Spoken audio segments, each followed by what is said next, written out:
With skin furrowed and worn, these walls are a testament of old age. Each scar is a story, each fold a reminder of years gone by.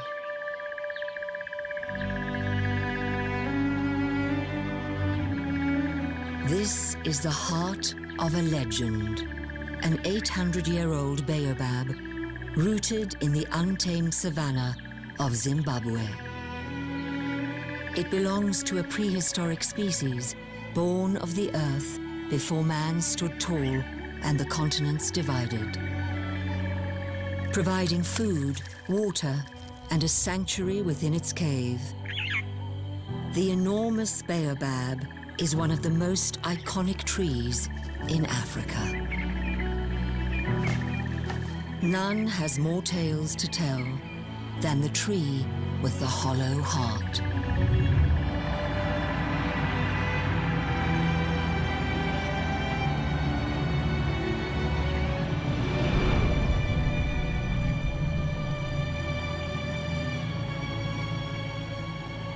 Standing an imposing 82 feet tall, with an equally impressive girth spanning 20 feet, the mighty baobab towers above the surrounding acacia and mapani woodland.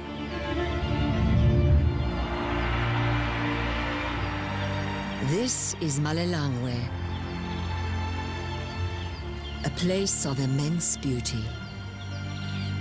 Life here gathers in great numbers on the plains that surround the baobab.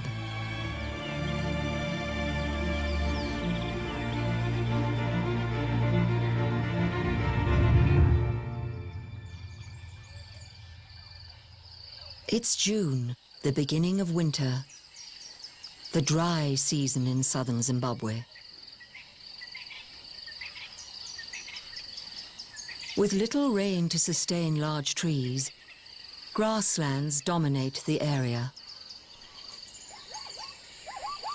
These savannas provide ample forage for large herbivores, some of the most nutritious grazing in Africa.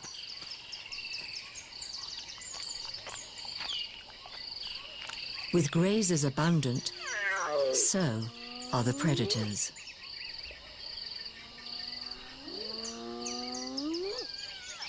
In winter, the great tree sheds its leaves from its limbs. Its thick, finger-like branches grasp at the open sky. It resembles a gnarled, inverted root system. According to Bushman folklore, the baobab offended God, and in revenge, God planted the tree upside down, earning the baobab its nickname, the upside-down tree. Gleaning tiny insects from its bark, a variety of colorful birds flocks to the colossal tree.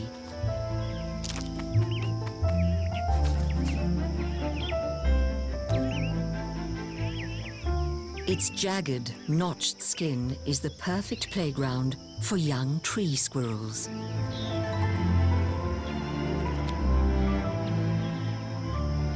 They nest in an old, dead tree next to the baobab, but return each day to forage within its treasure-laden folds. This is their territory, and they boldly defend their baobab against rival squirrels.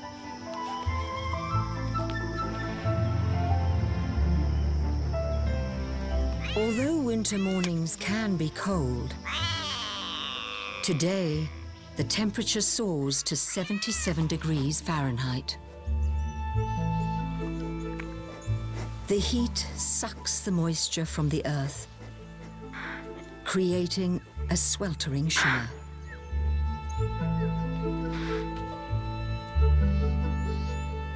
Soon water will be in short supply.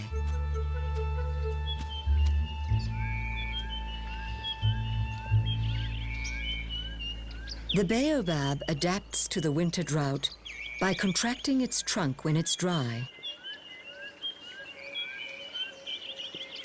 Its vast root system stretches out over 164 feet away, to quench its insatiable thirst. Water collected by these roots is stored within the tree's bulging trunk. Over the centuries, animals have realized the merit of this and have gouged out large chunks of its fibrous flesh to extract the sap. It's scarred and deformed. Fortunately, the baobab is one of the few trees that can regenerate its bark, and over time, its wounds heal.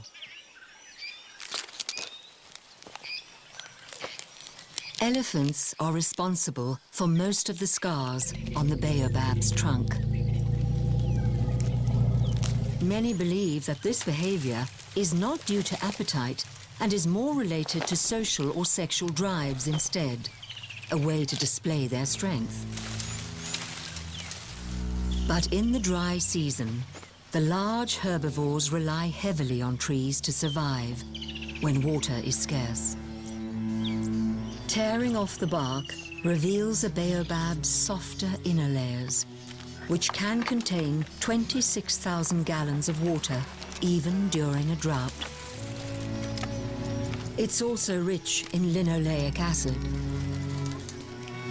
Elephants can only obtain this essential fatty acid from plants, which helps with pregnancy and fetal development.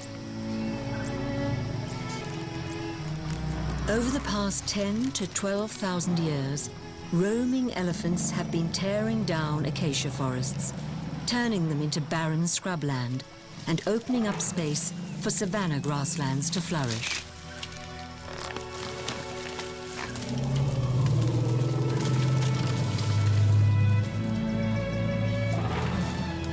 It's a natural process for these giant architects to alter the woodland and change the face of Africa.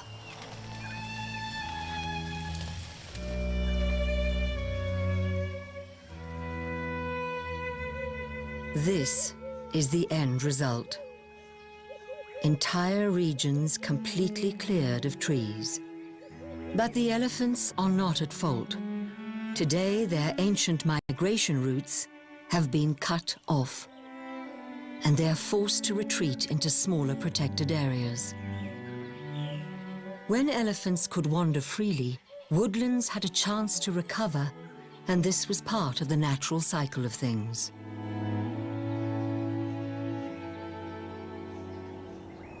What once was acacia woodland will now become a flourishing grassland.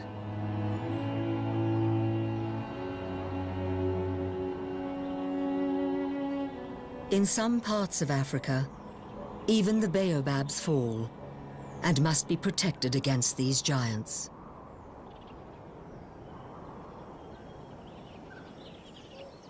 This is probably how the great tree's hollow heart became exposed.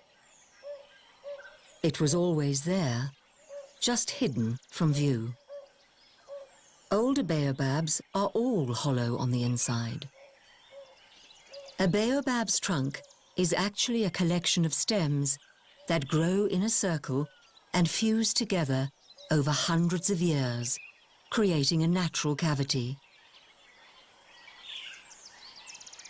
This cave runs an impressive 10 feet across and 36 feet high.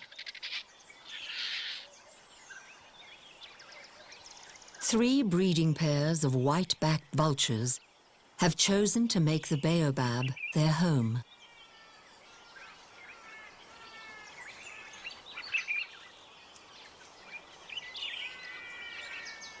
Large trees provide the perfect refuge for their nests. But with the trees threatened, so is their habitat.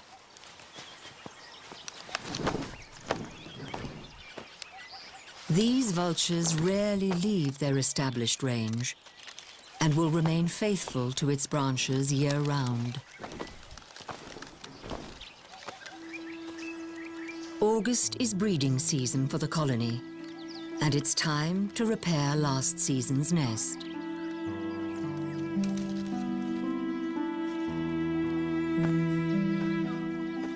an adult wingspan of more than 7 feet. The nests are substantial.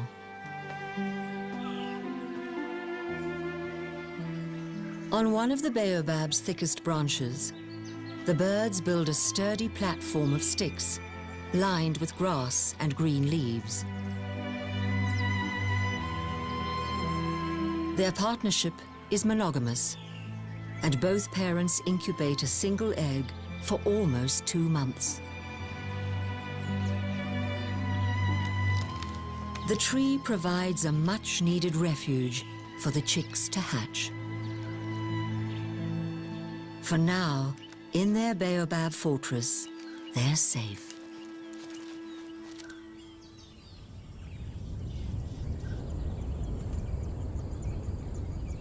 By midday, the sun's rays penetrate the baobab's cave.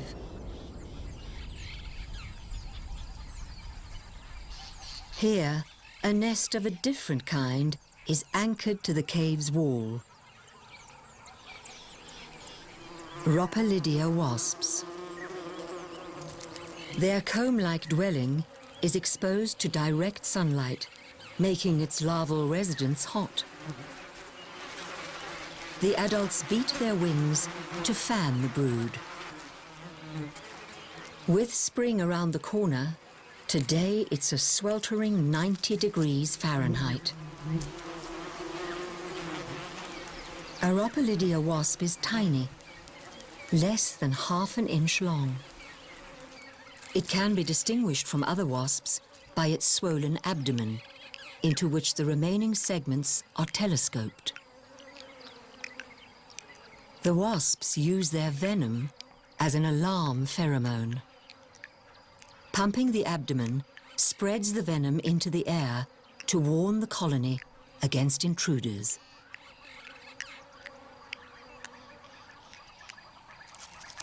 When living in a colony, there's always the danger of diseases spreading amongst the horde. So the wasps groom to remove debris and parasites. But it's not just to stay clean. Grooming spreads chemical cues over the body.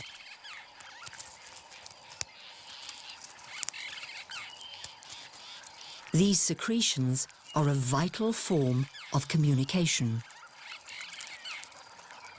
The wasps inspect each other with their antennae, transferring information. So their language is a rather intimate affair. Spring yields little change in the land.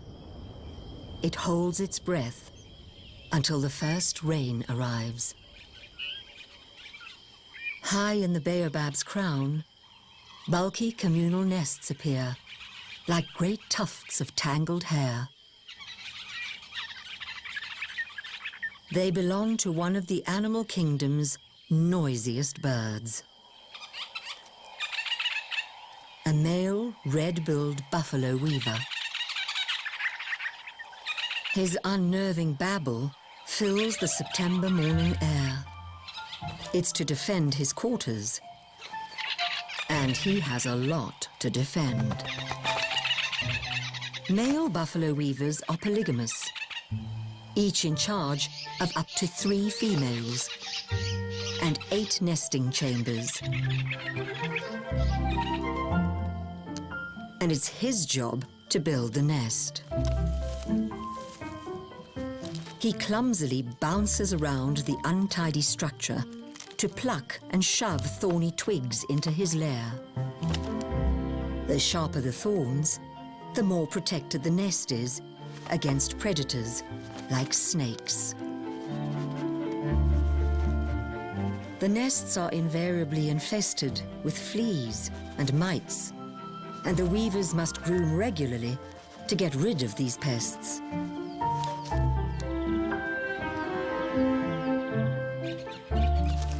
He's got a full-time job to keep his harem in check.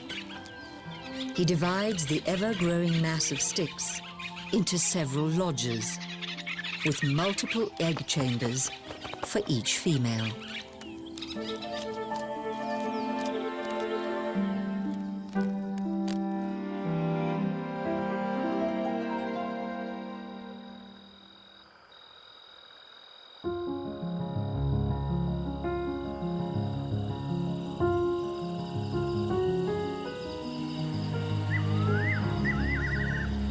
On a clear night in the savannah, a nightjar sings to the immeasurable vastness of the universe.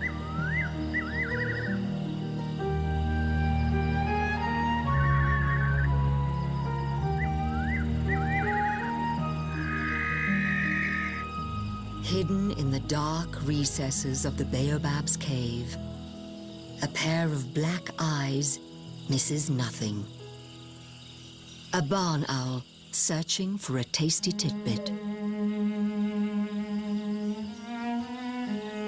Below, the grisly remains of its nightly exploits. Bones of rodents, hares, and beetles litter the cave's floor.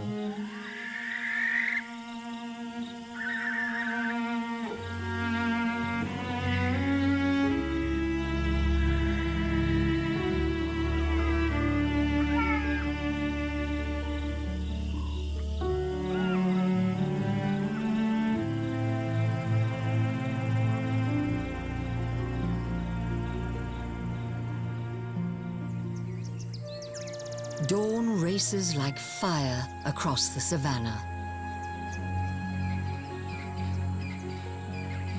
The hot temperature manifests change in the mighty baobab. Young leaves sprout from the tree's branches. The leaves branch out into 5 to 7 leaflets, resembling fingers. With the leaves, the baobab's first flowers appear.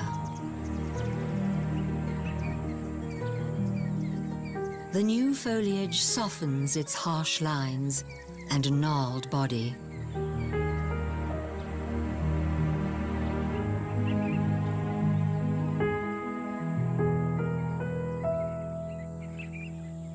Spring is the driest time of the year. The land is completely devoid of water.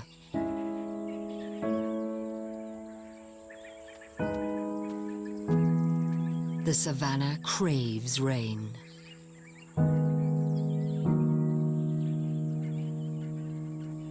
Making the best of the heat, an African striped skink warms up in a crack on the baobab's trunk.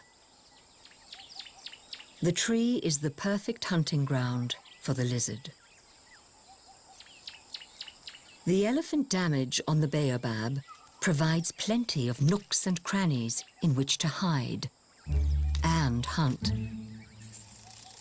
As a frequent item on the menu of others, the skink has wide-set eyes on either side of its head, giving it a broad range of vision to watch out for predators.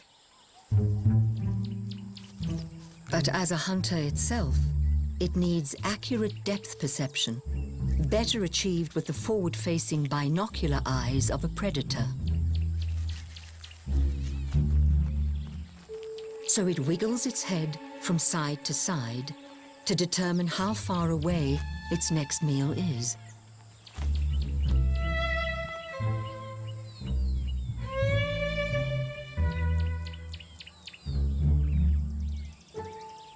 It has a transparent window in its lower eyelid, called a reptilian spectacle. This protects the skink's eyes against the elements, while allowing it to look out for predators, even when its eyes are closed.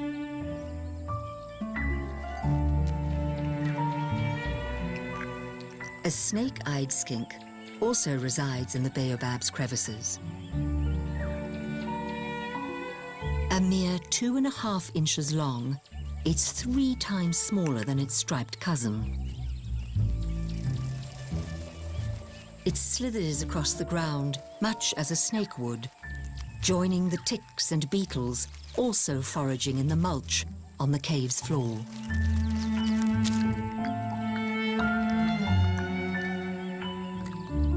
The striped skink watches hungrily as its snake-eyed cousin gulps up termites from amongst the leaf litter.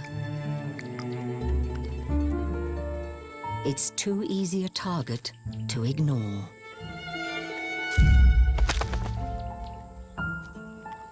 While the snake-eye's tail still twitches, the striped skink swallows the rest of its body whole.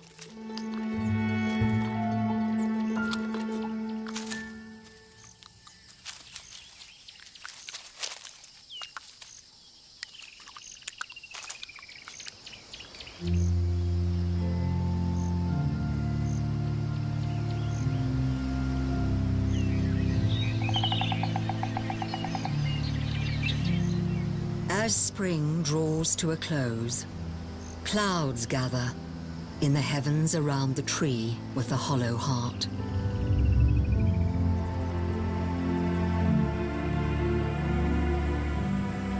The moisture in the air makes for hot, humid October days in the savannah.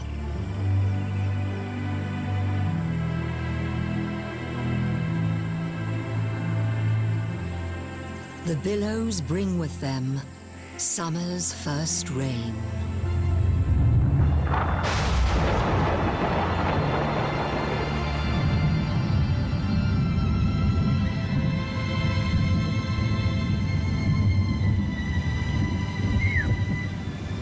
Life embraces the gloom.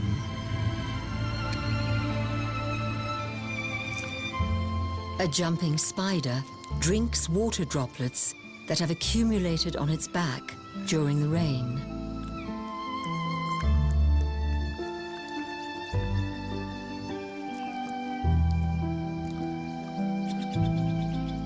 The weather makes the squirrels lazy. They've been evicted from their den in the dead tree close to the baobab by a family of lesser bush babies. These primates live close to the baobab so they can drink nectar from the tree's flowers.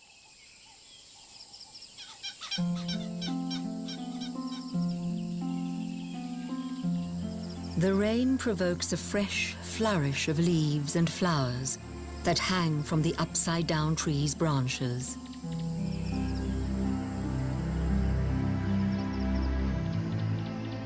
The baobab has finally shed its stark winter persona.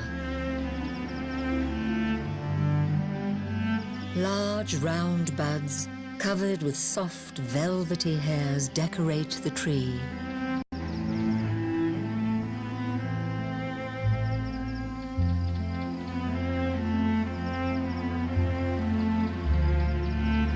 As the sun sets, the buds begin to open.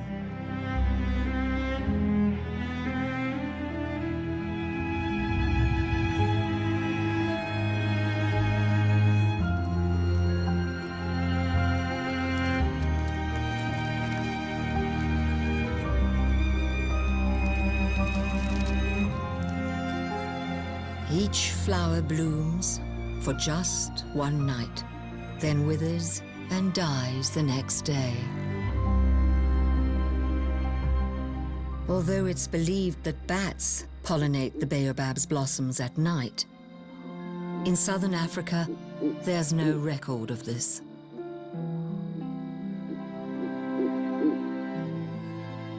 It's still unclear what the tree's primary pollinators are in Zimbabwe.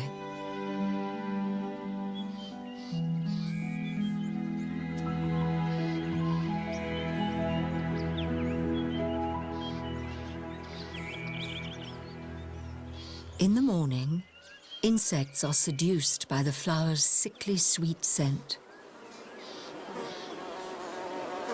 The ball of stamen at the center of the bloom is the male part of the plant. The white tuft protruding from these bristles is the female stigma.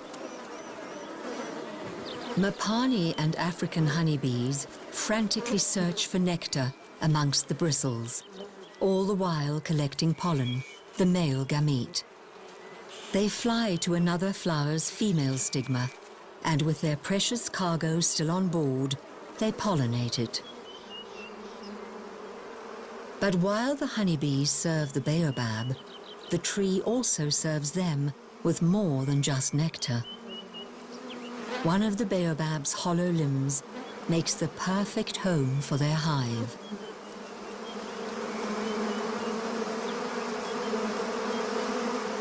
A good-sized colony like this one can contain up to 50,000 bees.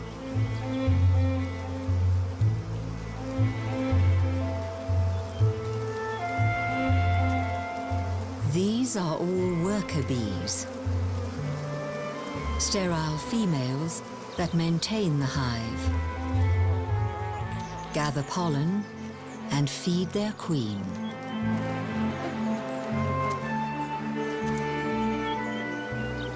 The bees require a large diversity of pollen and nectar from different plants to stay healthy. Workers carry the pollen back to the hive in pollen baskets on their legs, while transporting nectar in a second stomach. The bees then chew the pollen for about half an hour before placing it in the hexagonal cells, where it will turn into honey.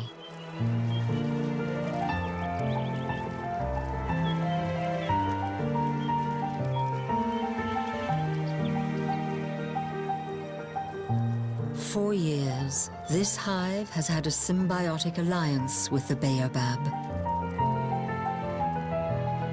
One depends on the other. The burst of new foliage on the baobab's branches causes an invasion of another kind. Moths and butterflies often lay their eggs in baobab trees. When the eggs hatch in summer, their caterpillars feast on the tree's tender leaves.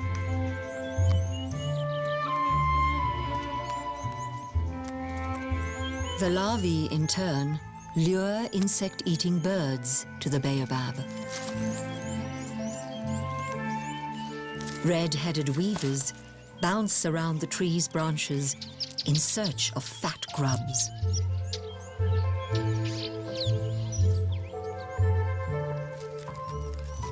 The weavers are so enamored with the tree that they build their nests in its branches. A fork-tailed drongo and its mate also breed in the tree. Their nest is made of twigs and tendrils, strongly bound together with strands of spider silk.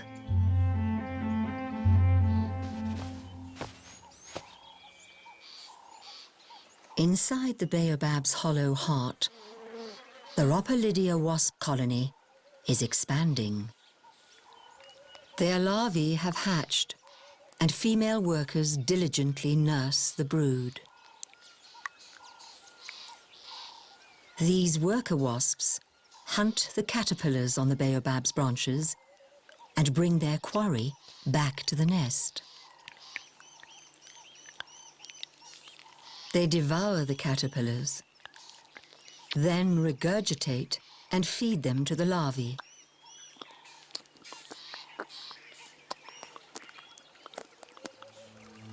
If one of their youngsters dies, the wasps make a meal of it.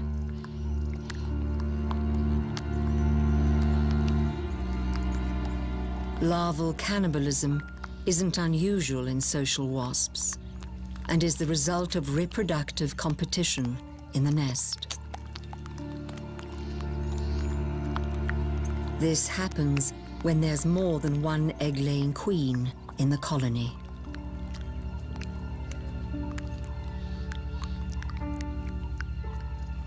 Larvae that survive eventually seal themselves in their cells with caps of silk before metamorphosing into adult wasps.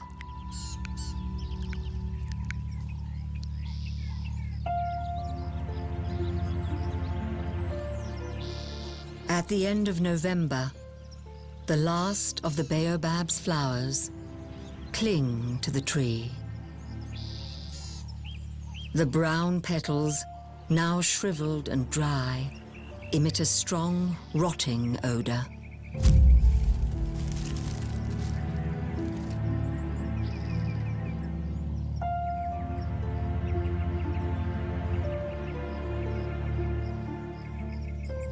Summer's early bounty lies scattered in the dirt.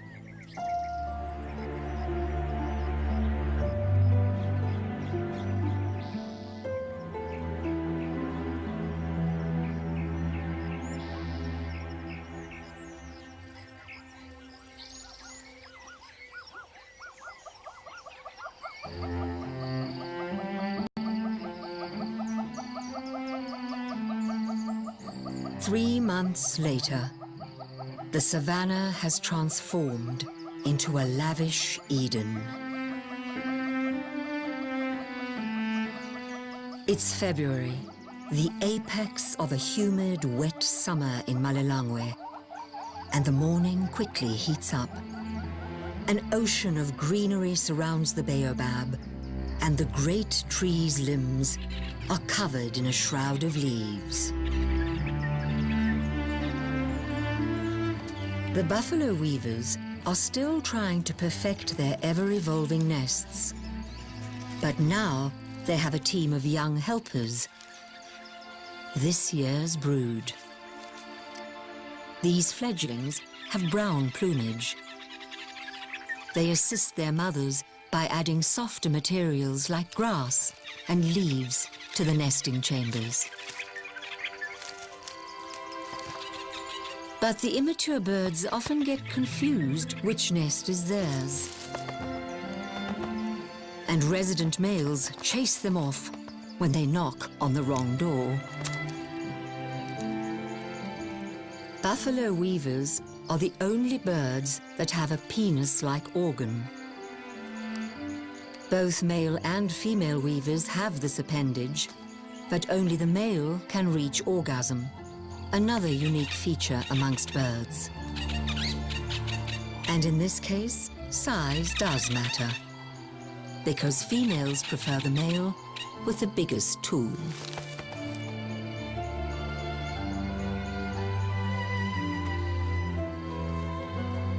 There's an explosion of life in Malelangwe.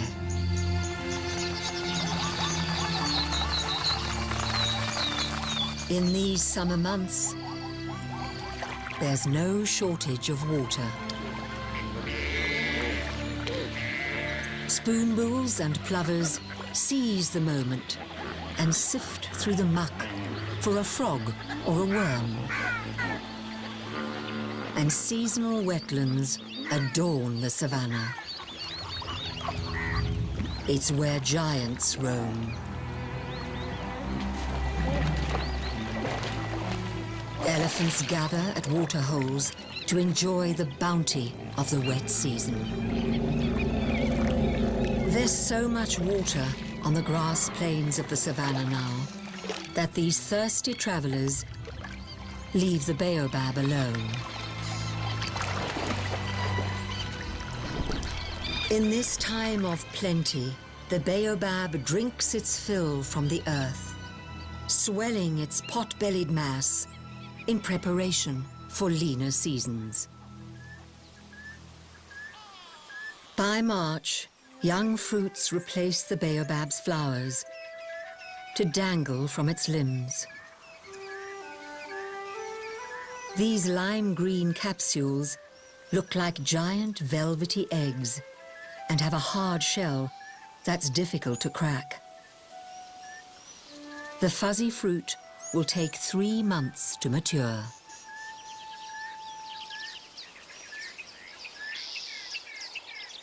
With the elephant's thirst quenched, the baobab's scars now have time to heal. But the tree's fresh wounds attract smaller scavengers.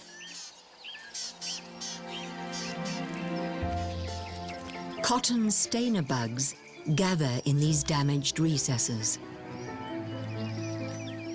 Using sucking mouthparts to pierce the baobab's fibrous wood, they drink the the tree's sap. Young Stainer nymphs are bright red, and they're found all over the tree at different stages of development.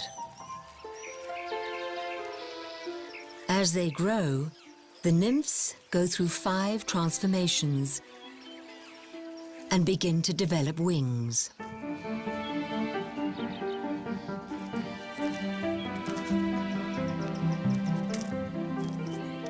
Their pattern slowly evolves and their vibrant color fades.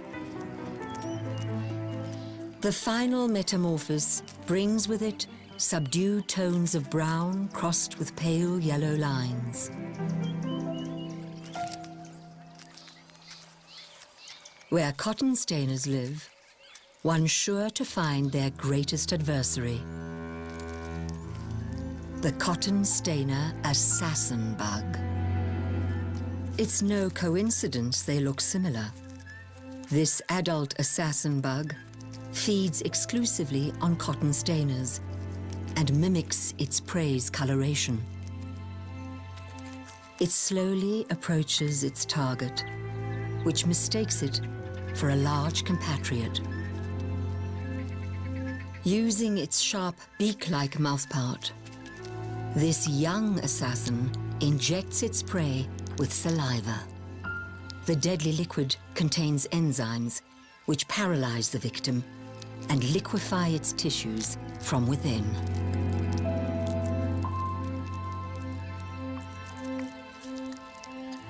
It sucks out the digested fluids, completely draining its quarry. Only a desiccated skeleton remains.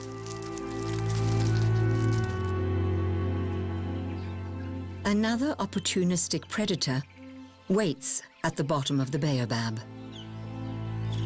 A guttural toad will eat just about anything that scurries past.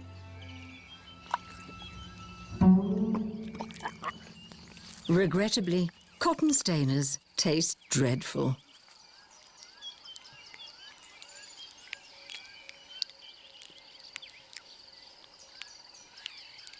In the brush underneath the baobab's branches, an orb weaver gracefully scales her web. As her name suggests, the golden orb web spider's silk is yellow.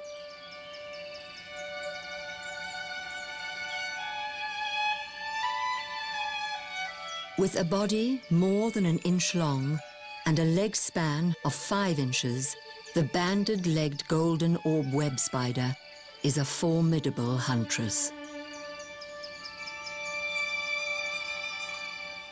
In sunlight, the golden threads lure bees into her trap. In shadow, they become camouflaged amongst the green foliage, and the web ensnares other unsuspecting insects. Their remains are strung up on her web. Small, crude packages tied up with yellow string. Her silk is incredibly strong. It's so durable that she can snare small birds, like this blue waxbill in her web.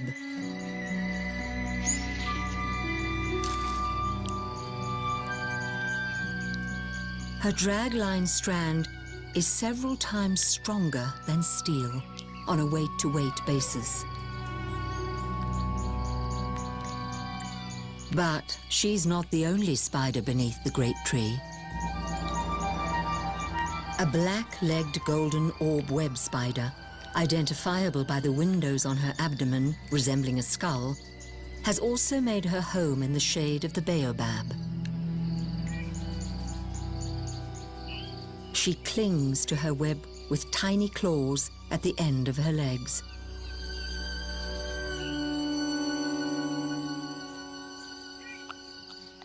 By gently pulling each leg through her mouth, she scrapes off bits of silk and debris so she won't become entangled in her own trap.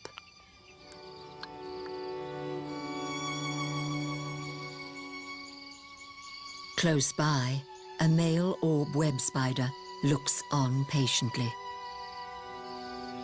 He is 1/1000th of her weight.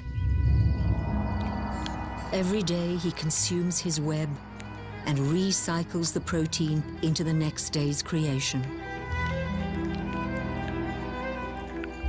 The male seeks to mate with this colossal temptress.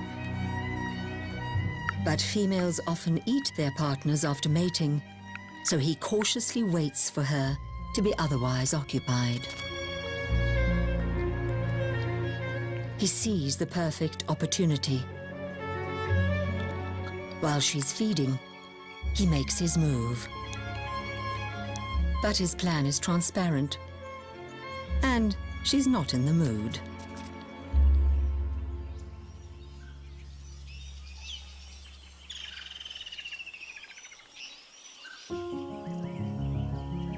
By April, the baobab's canopy is a fiery altar of oranges and yellows. Autumn is by far the most vibrant season in Malalangwe, as trees begin to shed their leaves. The baobab's 8-inch long pods are now mature. Their brown woody shells are even harder than before. Some of these fruits fall to the ground and crack open, revealing their hidden riches. The flesh inside is a sour, chalky pulp. One of the most nutrient-dense superfruits in the world, it may well be the richest plant-based source of calcium, 3.5 times more potent than milk. It also contains twice as much magnesium than leafy vegetables, and 10 times the vitamin C of an orange. Peeking out from within this wholesome mealy pulp, the baobab seeds.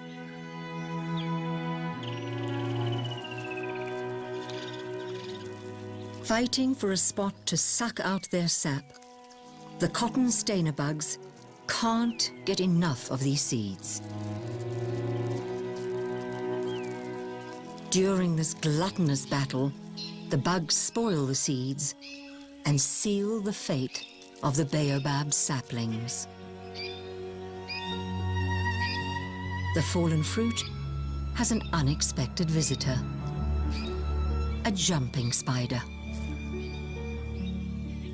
These spiders round off their insect diet with plant products like pollen, nectar, and grains of baobab fruit. When it comes to the elephants, fruit goes in one end, woody skin and all, and the seeds come out the other, complete with their own handy pile of nutrient-rich fertilizer. Ants and termites devour that which is not eaten by the larger animals. Hollowed-out pods are perfect nesting sites for the termites. And the ants prey on their young.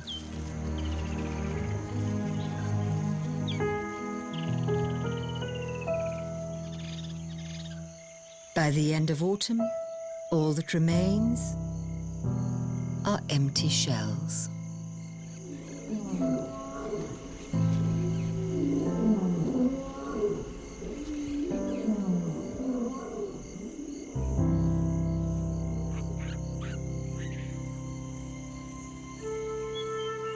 For 800 years, this enormous baobab has stood the test of time, harboring those that would seek shelter amongst its branches and feeding others that wander through. Sadly, it is part of a dying breed. Few young trees now survive to such maturity. As farmland encroaches, livestock gorge on its tender shoots. There are virtually no more young baobabs in the savanna to take the place of their elders. As these titans die out, vulture numbers also plummet. The number of white-backed vultures has decreased significantly in the last decade. In just 10 years, their conservation status has gone from least concern to critically endangered due to habitat loss.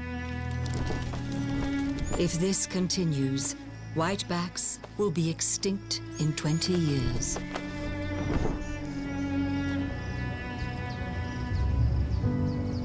The mammoth baobab plays an important role for the future of these incredible birds and for all of Malelangwe.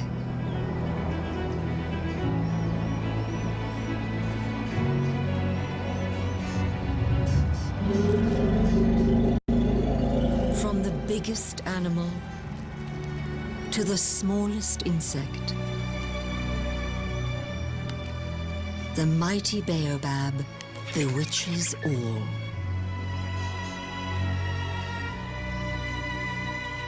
With luck, the tree with the hollow heart will be around for centuries more.